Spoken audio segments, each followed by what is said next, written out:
Ada dua buah partikel bergerak berlawanan seperti gambar berikut. Jadi ada partikel A, masanya 10 gram, kecepatannya 40 meter per second, bergerak ke arah kanan. Nah, sekarang di sini ada massa B. Nah, massa B itu 4 gram, dia bergerak ke arah kiri, kecepatan B. Nah, kecepatan B belum tahu. Kalau kedua partikel bertumbukan tidak lenting sama sekali, sehingga keduanya bergerak dengan kecepatan 20 meter per second searah partikel A, maka kecepatan partikel B sebelum bertumbukan adalah berapa meter per second. Nah, artinya tumbukan tidak lenting sama sekali, artinya setelah bertumbukan bendanya itu menyatu, nempel gitu. Nanti dia bergerak ke sana karena searah A. Nah, jadi satu di sini A nya, di sini B. Nah, dia punya kecepatan setelah tumbukan ini sama dengan 20 meter per second. Nah, sekarang gini, kalau kecepatan A nya ke kanan kita anggap positif 40, berarti kecepatan B nya ini kita anggap negatif. Jadi kita mau terus karena tidak lenting sama sekali, dia akhirnya nyatu bendanya dengan kecepatan yang sama, 20 meter per second. Karena tadi ke kanan positif, nah searah dengan A berarti ini positif juga, positif 20.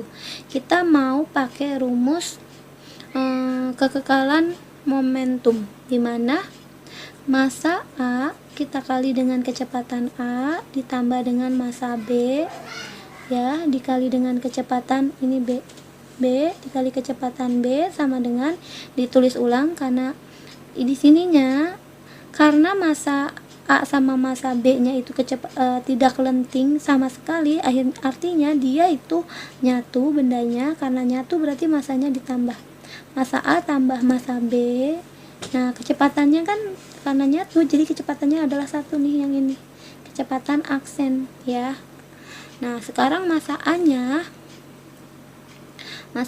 adalah 10 gram, berarti 10 dikali dengan kecepatan A positif 40, berarti dikali 40 ditambah massa B itu 4 dikali kecepatan B, ini minus kecepatan B karena kan ke kiri jadi dianggap minus, sama dengan massa A 10 ditambah massa B itu 4 tadi dikali kecepatannya 20 positif, ya, karena ke kanan jadi dikali 20.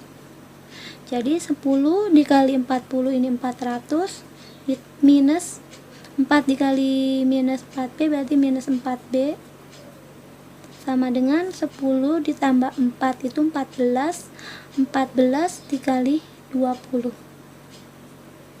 Oke, jadi 400 dikurang, nah di sini 14 kali 2 itu 28 tambah 0 sama dengan 4 kali kecepatan B nya. Nah, 400 dikurang 280, di sininya 20, di sininya adalah 120. Ya, 120 sama dengan kecepatan. Nah, ini nih. Bentar, nggak kelihatan ya.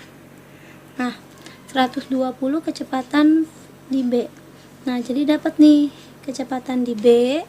Kecepatan B 120 dibagi sama 4. Jadi kecepatan B adalah 30 meter per second. Gitu, ya. Jadi kecepatan partikel B sebelum bertumbukan adalah 30 meter per second. Nah, kalau pilihan ganda ini 20, 30, ini nih yang B, ya. Jadi jawabannya yang B.